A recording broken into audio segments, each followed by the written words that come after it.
ተመልካቾቻችን በሁለተኛው ርዕሰ ጉዳያችን ተመልሰናል። ሁለተኛው ርዕሰ ጉዳይ ደግሞ የምናያይዘው ዛሬ ተከብሮ ኳለው የአርበኞች የድል በዓል ጋራ ይሆናል። በእርግጥም ከ85 ዓመታት በፊት ጀግኖች አርበኞች ያደረጉትን ተጋድሎ መነሻችን እናደርጋለን። በተለይም ደግሞ ለ5 ዓመታት በዱር በገደሉ ያደረጉትን የተጋድሎ ጽናት በአብነት እናነሳለን። ይሄ የተጋድሎ ጽናት ደግሞ ለኛም የምንኖር ሰው የመንፈስ ጥንካሬ የመንፈስ ብርታት አለና ይሄንን መነሻችን እናደርግና ሌሎች ጉዳዮችን እናነሳለን። ጀግንነትን ወይንም ደግሞ አርበኝነትን የሚዘክር ትውልድ ብቻ ሳይሆን ላለፈው ጊዜ ጀግኖች ክብር እየሰጠ ግን ከዛ በኋላ ደግሞ የራሱን የቤት ስራ የሚወጣ ትውልድ ያስፈልጋልና የኛ ዘመን አርበኝነት ምንድነው የሚለውን ደግሞ ማንሳት ያስፈልጋልና አርበኝነት የሚገለጥባቸው መስኮች እንደው ጦር መሳሪያ አንግቦ ጫካ በመግባት ብቻ ላይሆን ይችላል። ሌሎች ዘርፎችም እንዳሉ እየተመለከትን እንገኛለን።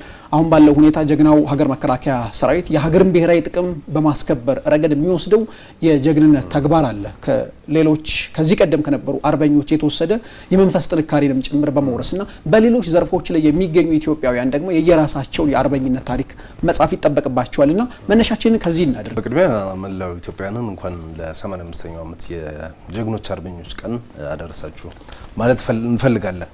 በጋራ እንዳልከው እኛ ሁሉም አገር ከአባቶቹ የተለያየ ነገር ወርሷል። እኛ ኢትዮጵያውያን ከአባቶቻችን የወረስነው ሀብትና ምናምን ሌሎች ነገሮችን ሳይሆን ትልቅ የሚያኮራ ታሪክን ነው የወረስ ነው። ኢትዮጵያውያን ዛሬ ያለችውን ኢትዮጵያ ጠላት ሊያፈርስ ሊበታትን ቢሞክር እንኳን ኢትዮጵያ እንዳትፈርስ ትልቁ ምሰሶ ሆነው ከያዙት የኢትዮጵያ የሀገረ መንግስት ግንባታ ትልልቅ ጡቦች መካከል አንደኛው የ5 ዓመቱ ተጋድሎ ነው። የ5 ዓመቱ ተጋድሎ እኛ ኢትዮጵያውያን ምን ያክል በአንድነት በጋራ በውህደት ታሪክ እንደሰራን የሩቁን ዘመን ትተን የቅርብ ጊዜ አሁን ሰዎቹ ያሉበት በህይወት ያሉ ሰዎች ጭምር የፈጸሙት ገድል እንዳለ እንመለከታለን ማለት ነው። ይሄ በወቅቱ በአውሮፓ ጋዜጦች ላይ ተደጋግሞ ሲወጣ የነበረ የአንድ አርበኛ አባባል አለ። ለሺህ ዓመት በባርነት እንደበግ ከመኖር ለአንድ ቀን በነጻነት እንዳንበሳ በመኖር መንፈስ ነው እኛ ኢትዮጵያውያን ስንዋጋ የነበረው የሚል ያነሱት ነገሮች አሉ። ያነሱት ነገር አለ ማለት ነው። እንደምናውቀው በብዙ የታሪክ መጻሕፍትም እንደሚነገረው ጀግና የሚባለው ታሪክ የሰራ ነው። የጀግና ጀግና ደግሞ የሚባለው የተሰራን ታሪክ ያቆየ ወይም ደግሞ የተሰራን ታሪክ ያስቀጠለ ነው። እኛ ኢትዮጵያውያን ጀግኖች አባቶች አሉን። ጥያቄው ግን እኛ አሁን ያለው ትውልድ ጀግና ነው ወይ ወይም ደግሞ የጀግና ጀግና ለመባል ምን እየሰራን ነው የሚል ነው መጠየቅ ያለበት።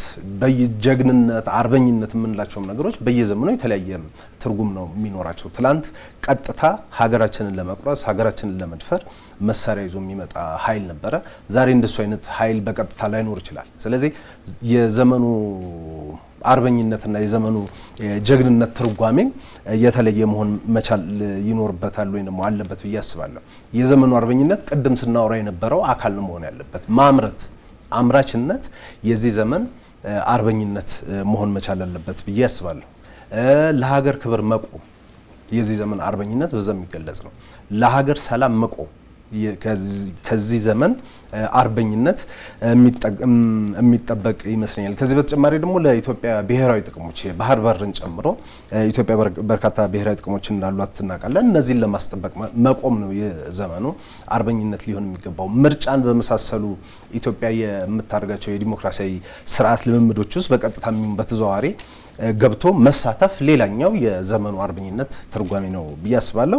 ከዛ በተጨማሪ ደግሞ ብሔራዊ ምክክርን የመሰሉ ኢትዮጵያ የዘመናት ችግሮቿን ለመቅረፍ የጀመረቻቸው ፕሮጀክቶች አሉ። እነሱ መሳተፍ ሌላኛው የአርበኝነት መገለጫ ነው። ዘመኑ እንዳልከው በውትድርና ወይም ደግሞ ጀግናው የሀገር መከላከያ ሰራዊት፣ የፌዴራል ፖሊስ፣ የክልል የጸጥታ መዋቅሮች አሉ። እነሱ ጋር ብቻ አይደለም፣ በትምህርቱ መስክ፣ በሕክምናው መስክ፣ በንግዱም በሌሎቹም መስክ አርበኝነት ይኖራል። ስለዚህ 85ኛውን የአርበኞችን በዓል ስናከብር ትላንት የተከፈለልንን ዋጋ ብቻ ሳይሆን ዛሬ እየተደረገ ያለውንና ለነገ እየተጣለ ያለውን መሰረት አያይዘን ማየት አለብን። ትላንትም አርበኞች ነበሩ፣ እነሱን ማወደስ አለብን። ትላንትና ባንዳዎች ነበሩ፣ እነሱን ዛሬም ነገም ማውቀስ አለብን ያስባል። ጠቅላይ ሚኒስትሩ የእንኳን አደረሳችሁ መልእክታቸው የአርበኞች ድል በዓልን መነሻ በማድረግ ባቀረቡት የእንኳን አደረሳችሁ መልእክት ላይም ከጠቀሷቸው ነገሮች ዋነኛውን ድርሻ የሚወስደው ያን ጊዜ በዱር በገደሉ ሲታገሉ የነበሩ ንጉሱ ሀገር ውስጥ ባልነበሩበት ጊዜ እንኳን የዜግነት ግዴታቸውን ሲወጡ የነበሩ ቤተሰባቸውን የግል ጥቅማቸውን በትነው ወደ ጫካ የገቡ ኢትዮጵያውያን የመኖራቸውን ያክል ደግሞ በሌላ ጎኑ ደግሞ ለግል ጥቅማቸው ያደሩ ከሀገራቸው ብሔራዊ ጥቅም እና ሉዓላዊነት በስተቃራኒ የቆሙ ደግሞ ሌሎች አካላት እንደነበሩ ሲያነሱ ነበርና ይሄ የዘመን ቅብብሎሽ ውስጥ ያለ ነው። ጀግናም አለ፣ አርበኛም አለ፣ በሌላ በኩል ደግሞ ባንዳም አብሮ ይኖራል ከሀገር ብሔራዊ ጥቅም በተቃራኒ የሚቆም ማለት ነው። ስለዚህ አሁን በዚህ ዘመንም በተመሳሳይ መልኩ እንዳለ ጠቅላይ ሚኒስትሩ ሲገልጹ ነበር። የሀገር ብሔራዊ ጥቅም ለማስከበር ብሔራዊ ጥቅምን ብቻ ሳይሆን ሀገር በተለያዩ የኢኮኖሚ ዘርፎች ላይ ተጠቃሚ የምትሆንበትን ስራ የሚሰሩ እንዳሉ፣ በተቃራኒው ደግሞ የሀገርን ብሔራዊ ጥቅም ሊያሳጡ የሚሰሩ እግሮችንም አስረው መያዝ የሚፈልጉ አካላትም አሉ። ደሬ ከዚህ ጋር አያይዘን ማንሳት የሚገባን ጉዳይ በተለይም የመጀመሪያው የጣሊያን ወረራ ላይ ኢትዮጵያውያን ተሰባስበው ከዳር እስከ ዳር ጣሊያንን መልሰው ለአፍሪካውያንም ጭምር ኩራት የሚሆን ታሪክ ጻፉ። ከዛ በኋላ ግን 40 ዓመታትን ሳይዘጋጁ ቆዩ። ሳይዘጋጁ በመቆየታቸው የመጣውን ውጤት ተመልክተናል። በ5 ዓመቱ የጣሊያን ወረራ ጊዜ የደረሰውን ነገር እናስታውሳለን። ግፉ በደሉ እንዳለ ሆኖ አለመዘጋጀታችንም ጠቁሞናል። ስለዚህ በዚህ ዘመንም የአርበኝነት ታሪክ ሲነሳ ከዛ ልንማረው የሚገባው ዝግጅት አለ። ምክንያቱም በተለያዩ ዘርፎች ላይ ዝግጅት ያስፈልጋል። አሁን እንደ ኮቪድ አይነት አሁን የመካከለኛው ምስራቅ ጦርነት አይነት ችግሮች ሲመጡ መቋቋም የሚችል ዜጋ መቋቋም የሚችል ኢኮኖሚ መገንባት ካልቻልን ወደፊት ምን ሊመጣ እንደሚችል አናቅምና መዘጋጀትንም ከዛ መማር አለብን ብዬ አስባለሁ። ከዚህ አኳያ እንደው አርበኝነቱ ጀግንነቱና ይሄ ትውልድ የሚወርሰው ነገር እንዳለ ሆኖ መዘጋጀትን ስለ ኢትዮጵያውያን ምን ነግሮናል? ዛሬ ላይ ቆመን ስንወያይ ምንድነው ያስተማረን ነገር? በቀደመው ዘመን የአርበኝነት አስተሳሰብ ምንድነው ስንል አንድ በጦርነት ማሸነፍ ነው። ሁለተኛ መሬትን መከላከል ነው። ከዛ ካለፈ ደግሞ ጉልበትና እንደዚሁ ጥንካሬን ማሳየት። ይሄ አንድ የአርበኝነት ማሳያ ወይንም አስተሳሰቡ በራሱ በዛ የተቀረጸበት ሁኔታ እናስታውሳለን። ጠቅላይ ሚኒስትር ዶክተር አብይ አህመድ ቀደም ሲል እንደጠቀስከው በዛሬ ባወጡት መግለጫ ላይ እንደጠቀሱት የቀደሙት አርበኞቻችን 3 ቢያንስ ጣምራ ጠላቶችን ታግለው እንደነበር አንስቶ ቀደም ሲልም ሲነሳ ነበር። አንደኛው የራስ ፍላጎት ነው። ያ ማለት ለራስ ፍላጎት ሲባል የሀገርን ጥቅም ማሳጣት፣ ከሀገር ጥቅም ጀርባ መቆም ማለት ነው። ይሄ አሁንም በዚህ ዘመን ፈተና ሆኖ የተመለከትነው ጉዳይ ነው። በሁለተኛ ባንዳዎች ናቸው። እነዚህ ደግሞ ከተለያዩ የኢትዮጵያ ታሪካዊ ጠላቶች ጋር በመሆን ኢትዮጵያን በተዘዋዋሪ የሚወጉ ማለት ነው። ሌላኛውና ዋናው ወራሪው ኃይል ነው። ስለዚህ ቀደምት አርበኞቻችን እነዚህን 3 ጣምራ ጠላቶች አሸንፈዋል። አሁን ግን በዚህ በ21ኛው ክፍለ ዘመን ምንድነው በተጨባጭ የአርበኝነት መገለጫው የሚለውን ነገር ስንመለከት የዜጎችን ሕይወት የተሻለ ማድረግ። ይሄ ማለት ምን ማለት ነው? ለዜጎች ስራ መፍጠር፣ በምግብ ራስህን መቻል። ይሄ ትልቅ ድል ነው፣ ትልቅ አርበኝነት ነው። ስለዚህ የኛ ትውልድ መሰማራትም ካለበት እንዲህ ባሉ ጉዳዮች ላይ ነው ማለት ነው። ሌላውና ትልቁ አሁንም ፈተና የሆነው ኢትዮጵያ ውስጥ የሰላምና ደህንነትን የማረጋገጥ ጉዳይ ነው። ይሄ አንድነት ከተፈጠረ ሰላማችንን ማረጋገጥ ከቻልን ይሄ ትውልድ ከዚህ በላይ አርበኝነት የለም፣ ከዚህ በላይ ድል የለም ብዬ ነው ማስበው። ጠቅላይ ሚኒስትሩም በመግለጫ ውስጥ አንድ በጣም ወሳኝ ሀረግ አስቀምጠዋል። እሱ ምንድነው? በዓሉን ስናከብረው የየራሳችንን የአርበኝነት ደረጃ እየገመገምን መሆን አለበት ብለዋል። ስለዚህ ቀደም ሲል የጠቀስኳቸው ነጥቦች ሁላችንም በጋራ የምንሰራቸው በጋራ ለለውጥ የምንተጋባቸው ምዕራፎች ሆነው እናገኛቸዋለን። ስለዚህ የዘመናችን አርበኝነት በጦር ሜዳ ሄደን የምናሸንፈው ሳይሆን እየገነባን የምንሄደው ነገር ለመሆኑ ትልቅ ማሳያ። የምንገነባው ነገር ደግሞ አሁን አንድ ስርዓት ነው። ተቋማት፣ ኢኮኖሚ፣ የስራ እድል ፈጠራ፣ ኢንዱስትሪያላይዜሽን ማስፋፋት፣ በቴክኖሎጂ የላቀ ደረጃ ላይ መድረስ፣ እነዚህ መሰል ጉዳዮች እኛ የዚህ ትውልድ የአርበኝነት መገለጫ መሆናቸውን መመልከት በጣም ያስፈልጋል። ምክንያቱም ለምንድን ነው አንድ በጣም ጥሩ ምሳሌ ላንሳና ላጠቃል።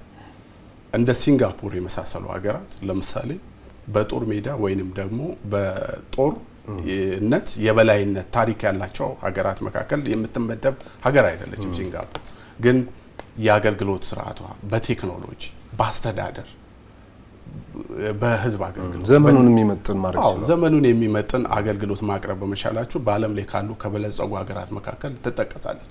ስለዚህ አሁን ይሄ ዓለም በጦርነት ሳይሆን ስርዓትን በመገንባት ላይ የተመሰረተ ስለሆነ በዛ ረገድ ሁላችንም ኃላፊነታችንን መወጣት፣ ይሄ ትውልድ ደግሞ እነዚህን የአርበኝነት መገለጫዎች በተለያየ መስኩ እያሳካ ኢትዮጵያን ወደ ላቀ ደረጃ ማሸጋገር አስፈላጊ ነው።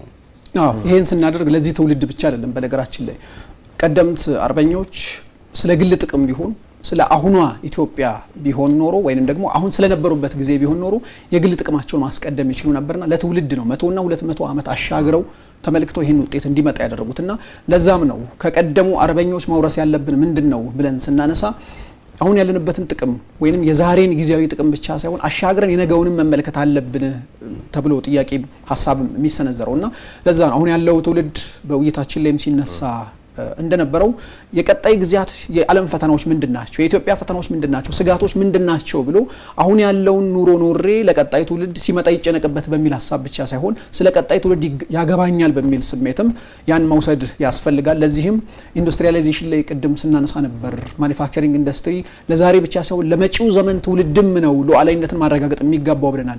ዲጂታላይዜሽን ላይ አሁን የአርቲፊሻል ኢንተለጀንስ ሂደትን እየተመለከትን ነው። ዛሬ ላይ ብቻ ሳይሆን የነገ ትውልድን መገንባት ያስፈልጋል። የነገ የሀገርን የሳይበር ሰራዊት መገንባት ያስፈልጋል ከመጪው ዓለም ጋር ተወዳዳሪ ለመሆን ተብሎ ሲታሰብም የአርበኝነት ወኔን ይዞ ዛሬም ብቻ ሳይሆን ነገንም መስራት ያስፈልጋልና ሌላኛው ትልቁን ድርሻ ሊወስድ ይገባል ብለን የምናስበው ጊዜውም ጭምር ስለሆነ አገር የምትገነባው በተቋማት ነው።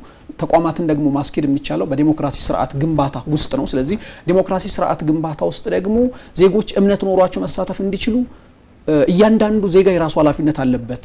በምርጫ ውስጥ ተሳትፎ በማድረግ የመጪውን የኢትዮጵያን ህልውና መወሰን በምክክር የተፈጠሩ ችግሮችን ለቀጣይ ትውልድ ከማሻገር ይልቅ መፍትሄ ሰጥቶ እልባት ሰጥቶ ማሻገር ነፃ የሆነች ትከሻዋ ያልጎበጠ አገርን ማሻገር በራሱ የዚህ ትውልድ ሌላኛው የቤት ስራ ይሆናል። የአርበኞች ድል በዓል ላይ ቆመን እነዚህን ሐሳቦች ማንሳት ለዚህ ትውልድም ለቀጣይም ሀደራ የሚሰጠን ስለሆነ ይሄንን ማንሳት ያስፈልጋል። ለማንኛውም ይሄንን ርዕሰ ጉዳይ እዚህ ጋር እንቋጨውና ወደ ሶስተኛው ርዕሰ ጉዳያችን ምንሻገር ይሆናል። ክቡራን ተመልካቾቻችን ይሄን ጉዳይ እዚህ ላይ ያብቅተናል። በሶስተኛውና በመጨረሻው ጉዳይ ደግሞ እንመለሳለን።